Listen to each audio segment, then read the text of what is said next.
Hey, welcome back to the channel. So today we're in the shop. Behind me is the 89 F250 project we've been working on for a while. So my objective is I'm going to try to get the bedside finished out and ready for prime. Now I've got a few ping dents that I've already got filled, and I found a larger dent that I've already heated and kind of started massaging it back into place with a little bit of heat and beating it. So use a body dolly, kind of got it back out. Probably will have to put a little filler in it because I'm not going to be able to get it perfect, but I'm going to get it pretty good, as much as I possibly can without having to use filler. Now, you're wondering, okay, well, he was talking about in the last video moving over to the other side of the shop. Why wouldn't you just prime it in the location it's at? Well, that's because I don't like priming where I'm doing my body work. You'll get dust and debris, and it also gives me a chance to clean the floor and sweep some of the dust out where I'm working on the truck to try to keep, the dust and the, all the nasty down to a minimum. And I get a better paint job that way too, because that's probably on the other side is where I'm going to be doing, most of my spray work. I'm going to prime it over there. You'll get to watch me, do that, see how some of the techniques that I use when I do that. And, probably spray the truck over there too, because like I said, it keeps it away from where I did most of the body work, and that's because you can't get all of it. You can get the majority of it, but you can't get all of it. It doesn't really matter what you do, you cannot get all the dust. So at least that way I try to eliminate as much of it as I possibly can. Cuts down on the amount of sanding I have to do because the primer's smoother, so forth and so on, But we're going to get after it. We're going to get to working on this, and I hope you guys enjoy this video, so stay tuned. Alright, so I've been sanding on the bedside here, and I've been using the orbital while I was letting the filler dry that I got in the big dent. And I decided I was going to take this, my little rubber wheel on it, and try to get some of the adhesive residue off to where I had to pull the trim, so I could actually get some of the primer to lay down on it. And I found the original color of the truck. The paint code, I think, was a scarlet and silver metallic. So I wanted to show you what it actually looked like when it come from the factory, and I was kind of impressed. It's not a bad color, so hang on one second. Let me get this down here where I believe you guys can see the color of this and see what you guys think about it. So one second. And like I said, it's right here by the door, so I believe you guys can see that pretty good. Yeah, look at that. I mean, looks like it was, a fairly decent color. I mean, I'm kind of impressed with it. I'm digging it. So I think it's going to turn out really nice when we actually get the truck finished. So yeah, I'm looking forward to seeing the color on it, because like I said, we're going to go back with the stock color and the original finish. So yeah, let's see if we can get this bedside finished up and hopefully get some prime done. Alright, so I got the first application on, and now I just put the second application on. I found a few high spots that I had to use my little, well, I'll show you, hammer with the small point here, just to kind of peck them in, maybe a millimeter, in order to be able to get the filler to completely cover the spot, because it was a high spot and then a low spot. So I'm like, it's not going to sand right, so I didn't even take a chance. I didn't even want to worry about it, so I just pecked it in just a little bit with that.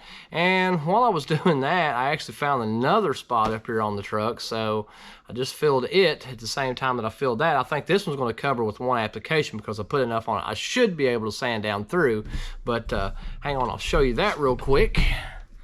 And there it is. Like I said, I built it up a little bit there, so I should be able to sand through that and shouldn't have to worry about going back and have to do anything else to it. But right now we're on a good progress to actually get it done, because I've already got a lot of this sanded, and while this is drying, I'm going to continue on and try to get some of the more of the adhesive off of it and see what we can get today. Alright, so I almost had the spot worked out, and I noticed I was getting a little bit low on filler. So I'm like, well, okay, dang it, I got to run down here, pick up a little bit more body filler.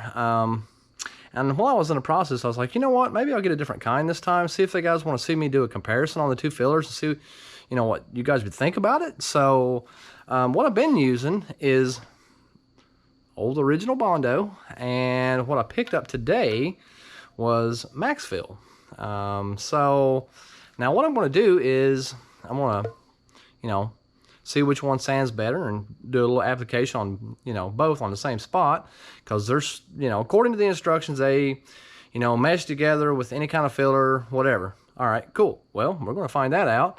And I can tell you right off the bat is the max fill can is a little bigger, so you're actually getting more for the same price of what you would on the Bondo. So if I like it, I might just continue on with this filler and start using it all the time. So let's go ahead and try to get into this and see what you guys think. I'm going to mix some up and do a little bit of application on each side of this, and, you know, we'll let it dry out and do a little sanding.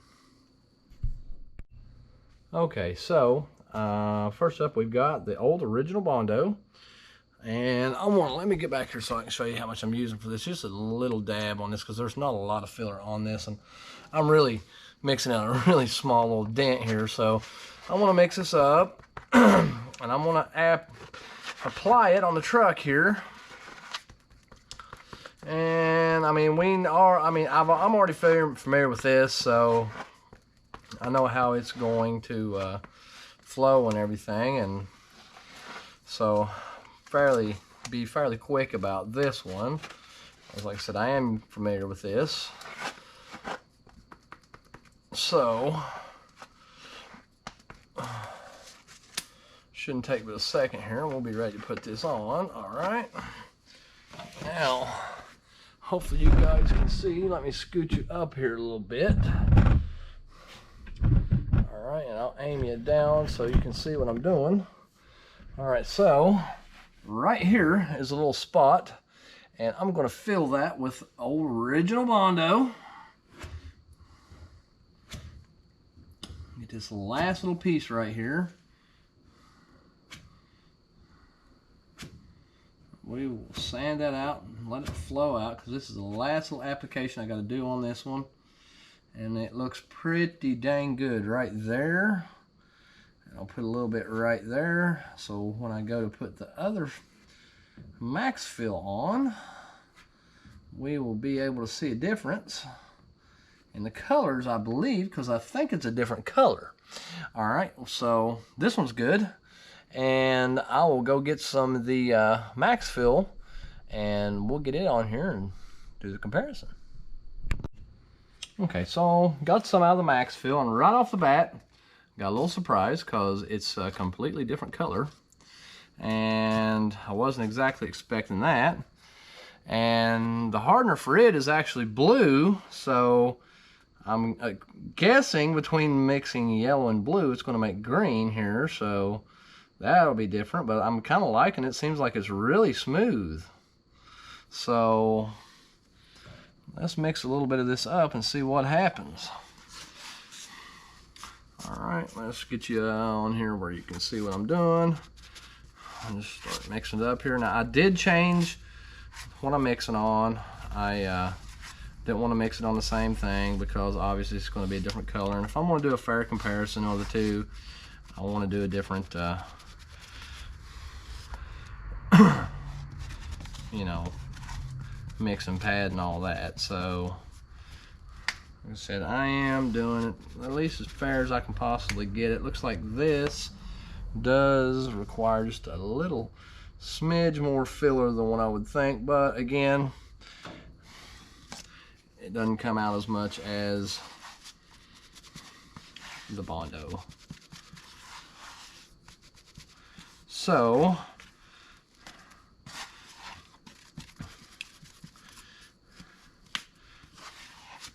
I'll mix this, and as I expected, it turned kind of a bit of a green hue to it.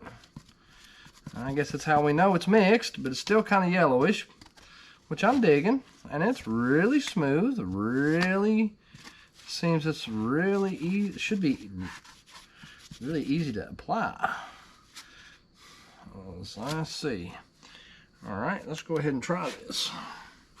Because I'm going to put some right down here on the spot just below it so you can see it, and just a little bit of oh wow, that really went on smooth.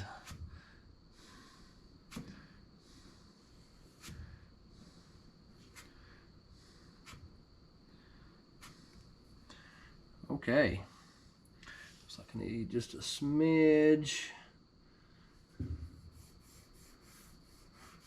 See, that's sanded, that's sanded. Maybe that's a smidge right there.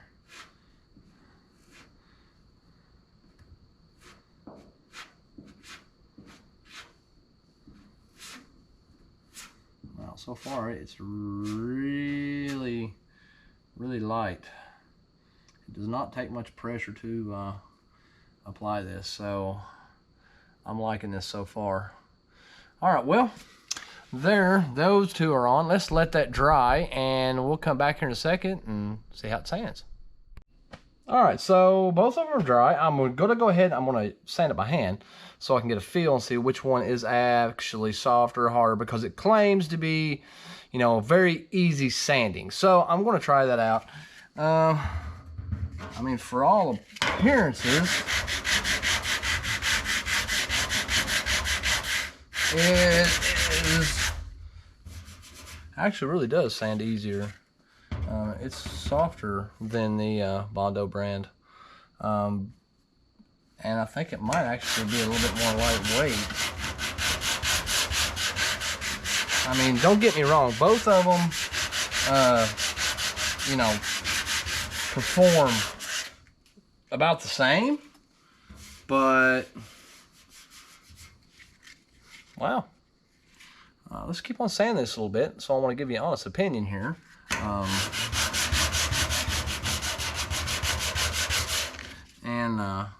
Like I said, I'm going to keep on sanding. I want to give you an honest opinion. I'm going to sand this a little bit more, and I'm going to come back here in a minute. I'll tell you exactly which one I think actually did better. So hang tight just a second. I want to sand a little bit more on this and see what happens. All right, so I want to show you the results. So I went ahead and hand sanded it, and I went ahead and completed, sanded, almost got it ready for prime. And as I was doing it, I noticed, well, you know, the Max Field's actually sanding really easily, and it's actually sanding smoother than the original Bondo. So I was kind of impressed with that. It's lightweight, just like it claimed, very easy sanding, and leaves less imperfections. And honestly, it did just that. So I'm impressed with it. I can't complain, but I'll show you the results in a second. I know I've used some of the Evercoat and some of the other fillers in the past, but, you know, this is something new. It's supposed to be new, innovative technology, and, you know, so far it's living up to the claims. So if you take a look here, really smoothed out with less imperfections than the original Bondo. So, you know, I've got a little bit more sanding and a little bit more sanding I got to do here, but as far as the Max Fill is almost ready for completion. So, I mean, the results kind of speak for itself. Wasn't really expecting that. I mean, I know Bondo's been around for many years, but, I mean, sometimes new competitors come in with a little bit different product and it actually works better. I know it is a professional grade filler, which I've used professional grade fillers, but this, like I said, I kind of wanted to use Bondo because it's an old original product, and it was kind of by request. So I thought, hey, look, you know what? Let's try something a little bit different here today, and I like the results. So future, I may actually use this quite a bit, and I'll probably use this to finish up this truck with a few dents that are left on it. Less work for me. Great, I'm all down for that. So stay tuned, and we will try to get this thing ready for prime. Okay, so let's go over the results. If you look at the can, volume by net weight, according to Bondo versus the Max Fill. Max Fill is a little bit lighter. That's where I base that off of, just in case you're wondering. And honestly, I think it outperformed the Bondo. That's just my opinion. It went on easier, had a smoother finish to it after it was applied to the, you know, place it needed to fill, and it sanded a lot smoother, and that kind of got it for me, because I mean, it sanded so easily and was so smooth after. I really didn't have to do anything else to it. And most of the time, Bondos, you may have a little imperfection or a little hole in it or something, and you know, the Max Fill just didn't. So honestly, my opinion, unfortunately for Bondo, just didn't make the cut. But it is still a good product, and I've used it for years, and I will probably still use it on some projects, but this particular project, I think it would be better to have a little bit of flex in some of it, especially on the bed sides, to where, you know, bumps, it's gonna move around a little bit. So I'll finish the project up with the max fill, and honestly, you know, I like it. But overall, on the next episode, I'm going to be getting it over here in the other bay. I'm going to be getting the primer sprayed on, at least the side that's pretty much finished at this point, and be ready to go to the other side and get it finished up and primed out, and then we'll see a big difference. It's ready for paint. But if you like what we're doing, like, subscribe, comment, hit us up on Instagram, follow the link. Hey, something you want to see me do or you want to know about, comment, let me know. And thanks for watching.